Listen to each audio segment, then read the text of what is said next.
The State Planning Commission has just released the latest version of the Community Engagement Charter. The Community Engagement Charter is about putting communities at the heart of planning and decision making in the planning system.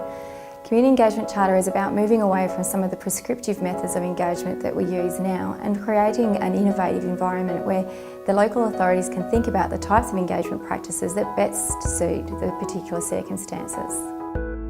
Central to the Community Engagement Charter are 5 key principles that must be taken into account when planning for community engagement. These principles include engagement is genuine.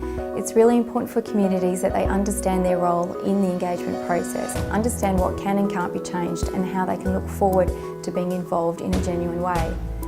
The second one is engagement is inclusive and respectful, and this is on both sides.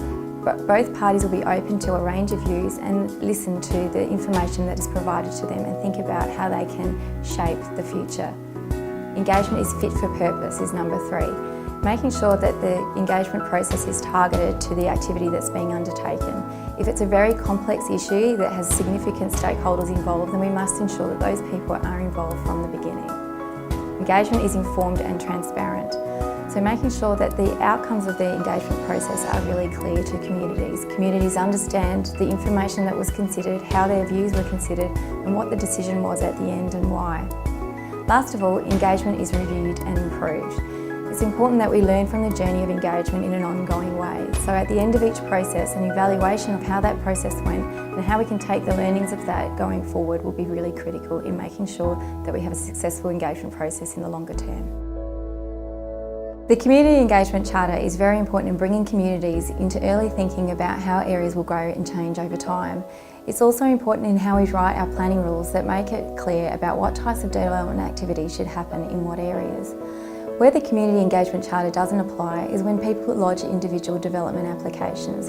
By this stage, the planning rules have been made clear and are set within the Planning and Design Code. The statutory process is about how you engage with communities on development applications is clearly defined in the new Planning, Development and Infrastructure Act. So in this case, it does move towards a more prescriptive model of engagement, and it's very clear about what actions need to be taken in regards to community engagement in this forum. The State Planning Commission has worked up the Community Engagement Charter with a whole range of interested people, including a Planning Together panel. The Planning Together panel was a range of 50 community members who were interested in planning and were keen to shape the way the Community Engagement Charter might affect us going into the future.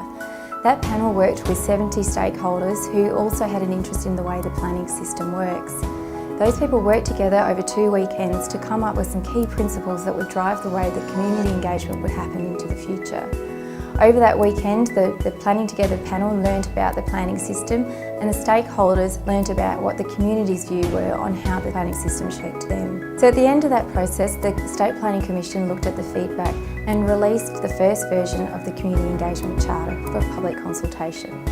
That charter was released for 6 weeks of consultation and submissions were received from a whole range of interested people, including local government, community representatives, as well as some industry representation.